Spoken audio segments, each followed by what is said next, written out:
Hey everybody, we are back in this book, Born in the Year of Courage, and we are in chapter 11 called A Decision. Manjiro liked the grass-roofed house, which seemed right for the agreeable weather. The December nights were pleasantly cool, the days pleasantly warm. Rains, sometimes hard rains, came, but most of the time the sun shone. He also liked the town with its great palace, the lovely gardens that reminded him of home, and the trees, which included a majestic, branchless tree with a crown of leaves at the top. At first, he kept expecting checkpoints, where they would be asked to show registration papers, and they had been given none. But as the days turned into a week and then 2 weeks, he realized that this land was totally opposite from Dai Nippon when it came to freedom of movement. There were no restrictions at all. Sometimes they wandered for many miles in the beautiful valley behind Honolulu. Manjiro heard Toraman say, "It is paradise." Manjiro wanted to go down to the harbor to see Billy and some of the others, but when he mentioned it, Fudenoju said, "The captain told us they would be busy," a polite way of telling us not to bother them. "It is even more important that here than on the ship that we do not remain idle," Chichizuki said. "Yes," Fudenoju said, "we will ask Dr. Judd how to go about finding work." When they went to see Dr. Judd, and Manjiro asked where they might find work, he said, "I'll keep it in mind, but there's no hurry." No hurry, Manjiro thought. That might be the slogan for Honolulu. Once away from the harbor, no one seemed to be in a hurry. The 4 weeks passed, and Captain Whitfield did not come back. Surely, Manjiro thought, he would come to say goodbye to them. Early in the next week, Captain Whitfield came. After greeting them, he said, "I'd like to talk to you on a special matter, Fudenoju." Fudenoju motioned for Manjiro to translate. The captain used simple words and made short sentences that Manjiro had no trouble understanding, but it was not easy to translate it from one language to another.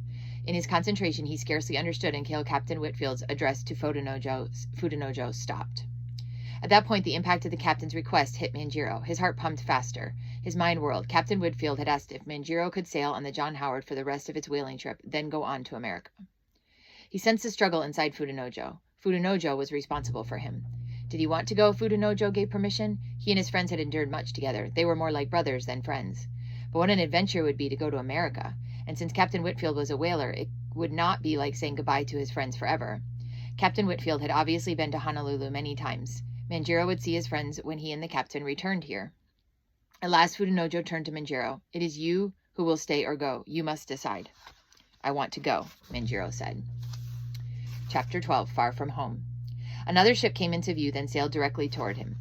That ship, and then the John Howard, began to take sail, and soon they lay, with their bows almost touching. Standing aport with Manjiro, Billy said, "It's the Madison we're speaking. Captain Whitfield's going over to make the gam with its captain, and its chief mate's coming over to make the gam with Mr. Aiken." I guess that means to speak. "What is a gam?" "Oh, he's going to ask," Manjiro asked. It's not a gam, it's the gam. Talk. That's how we keep up with what's going on at different ports and even back home.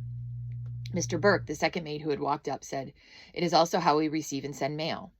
Manjiro nodded. Some of the crew had read over and over letters that had been waiting for them when they reached Honolulu. "My older brother is a school teacher," Mr. Burke said. "I shall be glad to teach thee to read and write English, John, and thee too, Billy." "I can read fine," Billy said stiffly. "Excuse me, I've got work to do." Manjiro wondered if Billy really could read or write. He had not seen him reading a letter or writing one. Billy only drew pictures. "I will be most grateful," Manjiro said. The next day he went to Mr. Burke's quarters for his first lesson. Mr. Burke, who Manjiro thought was only a few years older than he, said, "Thou should first learn how to write thy name, date, and place of birth.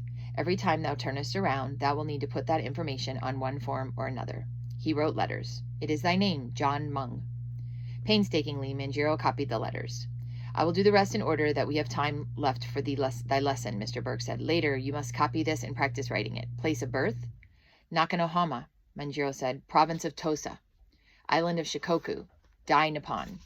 As he said it, a wave of longing went through him, not only for his family, but for his country. The people called his land Shimoguni, the island country, and Shimoguni's soul was Yamato Damashi. An indescribable loss lay within anyone who was separated from Yamato Damashi. Mr. Burke moved his fingertips over the scars on his face, which Billy said were caused by a disease called smallpox. "Let's just make it Japan," he said. "Year of birth?" "Year of the Boar." He did not add that the year of the boar was a year of courage. So there we get our title of our book, right? That would be boastful. Mr. Burke cleared his throat. "How many years ago was the year of the boar?" "It was 15 years. That means he's 15 years old. Manjiro watched Mr. Burke write down the numbers. "The year of birth is 1827, John. Birthday?" "Birthday, date of birth. In summer," his mother had told him, but she hadn't said when in summer. Speaking very slowly, Mr. Burke said, "John, on what day dost thou celebrate becoming a year older?" Manjiro considered that question. In his country, the New Year and therefore turning of age celebrations lasted 5 days. But Mr. Burke had asked for only 1 day. In Honolulu, American soldiers had made much noise to greet the New Year of 1842, but they did not celebrate on the following days. He smiled at Mr. Burke. First day, New Year. As Mr. Burke wrote, he said, age 15. Before he realized that he was correcting his teacher, Manjiro said, 16. If these are correct dates, thou art 15, the teacher said. Manjiro nodded, although he knew he was right. The time in the womb counted as the first year. All babies turn 2 with the coming of the New Year after their birth. He was 16. Mr. Burke rose from his chair. That's enough for today, John. Practice writing these words and numbers. Thou will need them in America. We will have another lesson tomorrow. Mr. Burke is a good teacher, Manjiro told Billy. Billy snorted. You're so smart. You've learned despite his humbling. What you've done is make him decide he sure enough is a teacher, and it's not just me he's pestering to take lessons from him. You don't stop bragging on him, he'll open a dang school on the John Howland. Billy turned on his heel and walked away. Manjiro sighed. He didn't understand how anybody could turn down an opportunity to learn. He didn't know why Billy was angry. To dolphins cavorting on the port side, he said, you smile and play because your lives are simple. It was not Mr. Burke, but the captain who gave Manjiro his first geography lesson. The world, Captain Whitfield said when they were in the captain's quarters, and Manjiro stood gazing at the colorful ball on a pedestal. All the blue areas are oceans. Manjiro's eyes flicked upward to the captain's face, then back to the globe. He knew now that the sea out there behind his country's fishing waters was vast, but he had not imagined that water covered so much of the earth.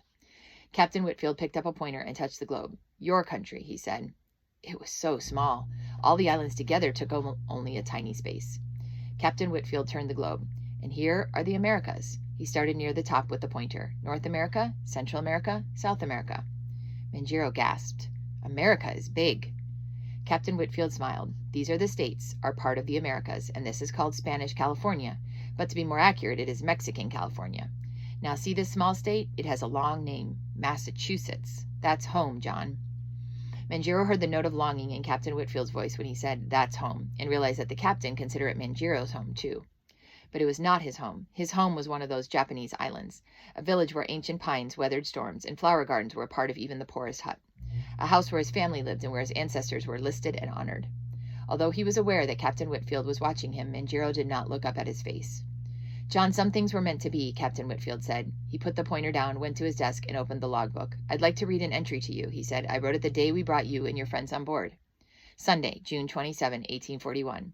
This day, light winds from the southeast. The island right 26, 1 o'clock p.m. Sent in 2 boats to see if there were any turtles. Found 5 poor distressed people on the isle. Took them off.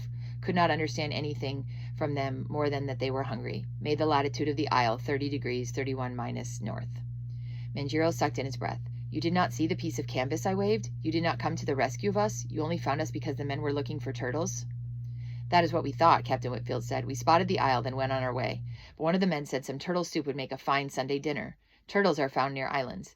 We turned back, cast anchor, and sent in the boats. Captain Whitfield paused and went on. But why did we have a sudden craving for turtle soup? And why did it happen to be on a Sunday, the Lord's Day? Had it not been Sunday, we would not have stopped. God moves in mysterious ways. Manjiro's head whirled. The things Captain Whitfield had said stirred him, but he did not understand. Who was this God, Captain Whitfield and the men often referred to and spoke with? The God who had been responsible for their rescue? On an afternoon when the breeze was so trifling that the sails drooped, Captain Whitfield sent word for Manjiro to join him at the midships bulwark to larboard. When Manjiro arrived, Captain Whitfield handed Manjiro his long glass. Do you see the land? Yes, Manjiro said. Something about the contours of the shoreline looked familiar.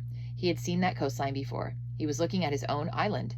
Pain so terrible it took his breath away went through him. He lowered the glass and looked up at Captain Whitfield. Captain Whitfield shook his head. No, it is impossible, even if there were a way. When Captain Whitfield did not continue, Manjiro said, There will surely be fishing boats out. I am a good swimmer. If you could take the John Howard in closer and lower a boat to take me near Shikoku, I could make it. That's doubtful, Captain Whitfield said, but even if you could, I would not let you go. Manjiro handed the spyglass back to Captain Whitfield without looking up at his face. After this, he could no longer regard the captain in the same light. He had not asked a great deal. How could Captain Whitfield, who himself was sometimes homesick, deny him the chance to go home? How could he have admired a man with a heart as hard as the rocks on the lonely island where he and his friends had almost perished? You don't understand, do you, John? You do not know, my boy. Your country has a very old law that anyone who enters a foreign ship or goes to a foreign country and later returns will be put to death. Sailing men have known this for a long time. Dr. Judd has a copy of the law given to him by a man who became his beloved friend, a Japanese scholar who escaped but later took his life by his own hand. Manjiro closed his eyes and rocked back and forth. He saw in his mind the expression on Dr. Judd's face when Funojo asked if there was a Dutch ship in the harbor at Honolulu that could take them home. It was true, there must be such a law. That was why the boats, even the Lord's boats, were not seaworthy. That was what lay behind the horror stories of what could happen if you went into waters contaminated by barbarians. Feeling as if he were choking, Manjiro said, "Why would they teach me the laws? I'm only a fisherman's son, an unworthy—" "Stop that. You are not unworthy. Don't ever let me hear you say that again," Captain Whitfield said. His stern voice so startled Manjiro that he stopped rocking and opened his eyes, but pain and fury still raged inside him. The captain met his eyes and spoke again, this time gently. "Most everyone is topside," he said. Manjiro went to the scuttle, slid it open, and went down the companionway to the forecastle living quarters. He opened the sea chest and removed the kimono, now thin and torn, that his mother had made for him. As many times as it had been soaked with seawater, his mother's scent remained. He buried his face in the kimono and wept.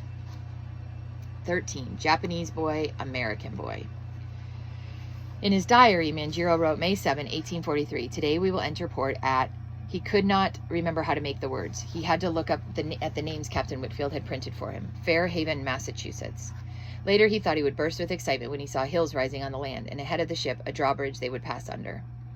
When they were ready to leave the ship, Manjiro shook hands with the crew. It made him especially sad to say goodbye to the men who had rescued him and his friends. "Wipe those tears away," Jake said in a gruff voice. "We'll be sailing together again. Anybody good as you in a blow won't become a landlubber." Manjiro gave a shaky laugh. What Jake said was true. After that first storm, he had been capable aloft when the weather turned mean, and he had not again gotten sick. He thanked Mr. Burke for teaching him, and at last stood face to face with Billy. "It's a great sadness to say goodbye," he said. Billy cleared his throat as if he were going to say something, but only nodded. "Take care of your freckles," Manjiro said. When he had asked Captain Whitfield what caused the small brown space on Billy's face, Captain Whitfield had chuckled and said, "The sun. They're called freckles." Billy wiped his forefinger under his nose. "I don't reckon we'll be sailing together again. You'll probably become a danged teacher or something." Manjiro pictured the first time the men on the John Howland had killed a whale, how he had earnestly watched so he could teach the people of Tosa how to do it. He had gone without sleep, made himself sick, only to later learn that he would be killed if he returned to his country. Billy, of course, meant that he would probably become a teacher in America. He would have laughed at the thought if tears weren't running down his face. "Goodbye, my friend," he said. Billy rubbed his finger under his nose again and blinked rapidly. "Take care of yourself, John," and he walked quickly away. Wherever Manjiro went with Captain Whitfield that day, the captain introduced him as "my boy, John." It pleased Manjiro in one sense and disturbed him in another. He realized that Captain Whitfield had come to look upon him as a son, but while he admired, even loved Captain Whitfield, he did not think of him as a father. The fisherman buried in Nakanohama, the one he had not said goodbye to, was his father. The captain did take Manjiro to his home. After a few weeks, he left him with a family in Fairhaven and went to New York City. 5 weeks passed before the captain returned with a bride. "Mrs. Whitfield," Captain Whitfield said, "this is my boy, John." This Mrs. Whitfield, Manjiro thought, was several years younger than the captain. Her face was not so pretty as some of the American ladies he had seen, but he liked her eyes. They were dark brown and kind, and they seemed to twinkle with silent merriment. "Please call me Amelin," she said to Manjiro, and then glancing up at Captain Whitfield, she said, "You didn't tell me how handsome he is."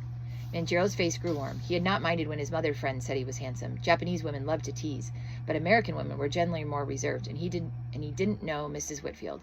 It was embarrassing to hear her say to the captain, and in the hearing of others, that Manjiro was handsome.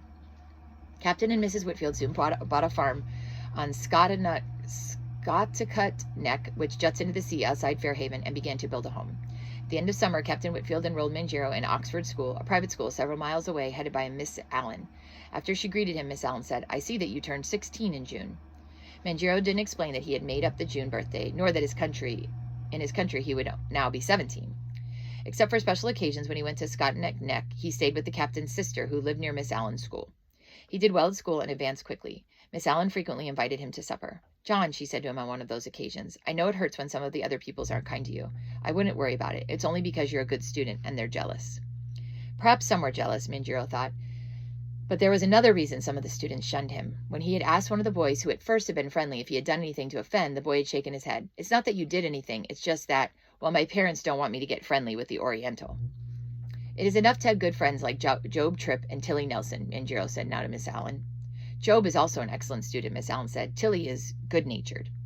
Manjiro ducked his head so Miss Allen wouldn't see his grin. Tilly was not a very good student, and his pranks tried Miss Allen's patience. Okay, so Tilly's a boy, not a girl, sorry. The year turned to 1844. The weather became cold, and snow lay deep on the roads.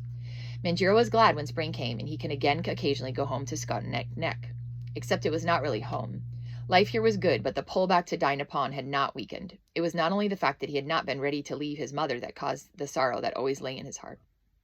Unlike the Americans, who were a mixture of people from many lands, the Nihonjin's ancestry stretched back to the creation of the islands, and traditions handed down through the ages were a part of one's daily life. No amount of love and kindness could make up for such a loss. Late spring came, school closed for vacation, and Manjiro went home in great excitement. Miss Allen says that she has taught me all she can, he told the Whitfields. Captain Whitfield smiled and nodded. I know. I'm proud of you, Amelin said. Amelin, Manjiro learned, was very capable. She could cook and sew almost as well as his mother, and when Captain Whitfield was away on business, she helped Mr. O'Brien, whom the captain had hired to take care of the farm. Amelin could wield an axe and tend the crops. She could handle horses as well as Mr. O'Brien, and better than her husband. Manjiro had his own horse, Hickory. Riding Hickory around the farm, breathing in the sweetness of the apple orchard and the tartness of the alfalfa, he imagined himself the son of a lord in his own country. His land was well tended and yielded fine crops. You would be proud of me, Okasan, he murmured. When he was not working on the farm, Manjiro went down to the wharves. Many times he heard the words sea fever. Yes, he thought, those were the right words for the occasion, for the reaction to the very smell of the wharves.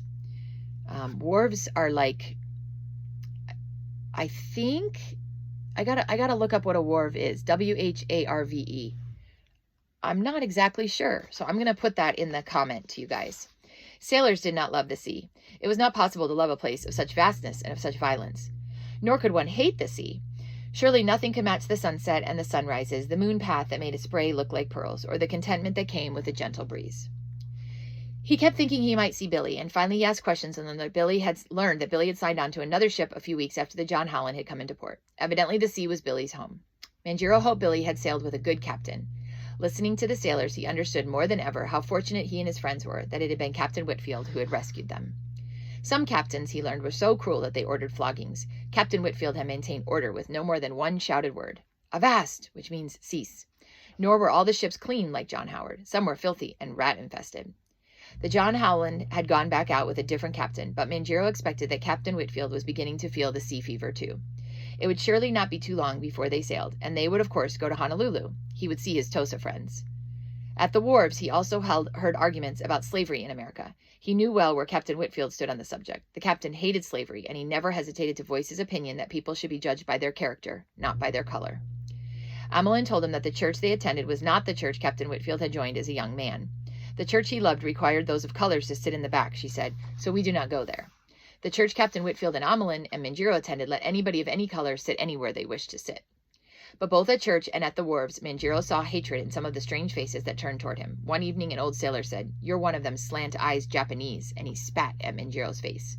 When Manjiro left the wharves, with the hurt still making his chest ache, he thought, someday I will help the people of my two countries understand each other, and the hating will stop. And that is the end of chapter 13. Chapter 13.